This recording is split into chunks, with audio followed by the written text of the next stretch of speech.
Burj Khalifa. ഇതിൻ്റെ അരികു പിടിച്ച് നടക്കുമ്പോഴും ഞാൻ ആലോചിക്കുന്നത് ഇതിൻ്റെ എൻജിനീയറിംഗ് മാർവലിനെ പറ്റിയിട്ടോ ഇതിൻ്റെ എസ്തെറ്റിക്കിനെ പറ്റിയിട്ടോ അല്ല, മറിച്ച് ഈ ഒരു ഏജ് ഞാൻ എങ്ങനെ സർവേ ചെയ്യുന്നുള്ളതാണ്. കഴിഞ്ഞ ദിവസം ഞാനൊരു പോഡ്കാസ്റ്റ് കേൾക്കാനിടയായി, നമ്മുടെ AR റഹ്മാനും നിഖിൽ കമത്തും. അതിലവർ പല കാര്യങ്ങളും ചർച്ച ചെയ്യുന്നുണ്ട്.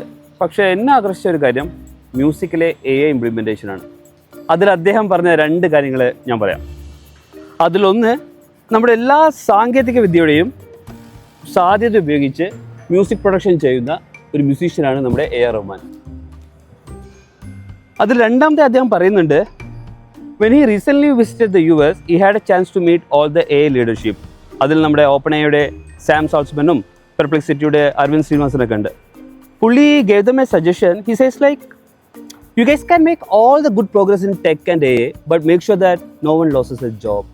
കാര്യമില്ലേ, ആർക്കും ജോലി നഷ്ടപ്പെടാൻ പാടില്ലല്ലോ. കുറച്ച് കാലമായി ഈ AI വരുന്ന മാറ്റങ്ങളെ പറ്റിയിട്ട് ഞാൻ വളരെ സൂക്ഷ്മമായിട്ട് നിരീക്ഷിച്ചിരിക്കുകയാണ്. അപ്പോൾ എനിക്ക് മനസ്സിലായി കാര്യങ്ങളൊക്കെ ഏകദേശം തീരുമാനമായിട്ടുണ്ട്. നമുക്കെല്ലാവർക്കും ജോലി പോവാനുള്ള സാധ്യത വളരെ വളരെ കൂടുതലാണ്. ആർക്കും ജോലി പോരുത്. പക്ഷേ നിങ്ങളൊരു ബിസിനസ് ഓണറിൻ്റെ പോയിന്റ് ഓഫ് വ്യൂ ഒന്ന് ചിന്തിച്ച് നോക്കൂ. ഒരു ബിസിനസ് ഓണർ എന്തായിരിക്കും ചിന്തിക്കുക? മിനിമം കോസ്റ്റ് മാക്സിമം പ്രോഫിറ്റ്, കുറഞ്ഞ പ്രയത്നം കൂടുതൽ ഉത്പാദനക്ഷമത. ഒരു ബിസിനസ് ഓണർ ചിന്തിക്കുക, ഒരു 10 ആൾക്കാർ ജോലി ഒറ്റയ്ക്ക് ചെയ്യാൻ പറ്റുന്ന ഒരു ആളുണ്ടോ എന്നുള്ളതാണ്. അങ്ങനെ ഒരാളെ കിട്ടിയിട്ടുണ്ടെങ്കിൽ ബിസിനസ് ഓണർ അയാളെ ആയിരിക്കും ഹയർ ചെയ്യും. 10,000, 1,000, 10,000 ആൾക്കാരെ ജോലി ഒറ്റക്കൊരാളെ കൊണ്ട് ചെയ്യാൻ പറ്റുന്ന കാലത്തേക്കാണ് നമ്മൾ പോയിക്കൊണ്ടിരിക്കുന്നത്. വേറെ ആരുമല്ല, AI.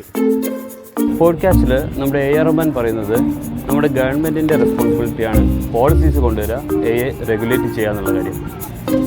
വളരെ നല്ല കാര്യം. പക്ഷെ അദ്ദേഹം പറയുന്നത് AI കാരണം ജോലി നഷ്ടപ്പെടാതിരിക്കാൻ പോളിസീസ് കൊണ്ടുവരിക എന്നുള്ള കാര്യമാണ്. ഒന്ന് ആലോചിച്ച് നോക്കൂ, പോളിസീസ് ഉണ്ടാക്കാൻ നമ്മൾ ഗവൺമെൻറ്റിനെ ഏൽപ്പിച്ചിട്ട് നമ്മൾ കൈകെട്ടിയിരുന്നാൽ എന്ത് സംഭവിക്കും? ഈ വിഷയത്തെ വൈകാരികമായിട്ടല്ല കാണേണ്ടത്. മാറ്റങ്ങൾ സംഭവിച്ചുകൊണ്ടിരിക്കും. മാറ്റങ്ങളെ അംഗീകരിച്ച് മുന്നോട്ട് പോയിക്കൊണ്ടിരിക്കണം. ഒഴുക്കിനെതിരെ നീന്തിയിട്ട് കാര്യമുണ്ടോ? മാറ്റങ്ങൾക്കനുസരിച്ചിട്ട് നമ്മളും മാറണം.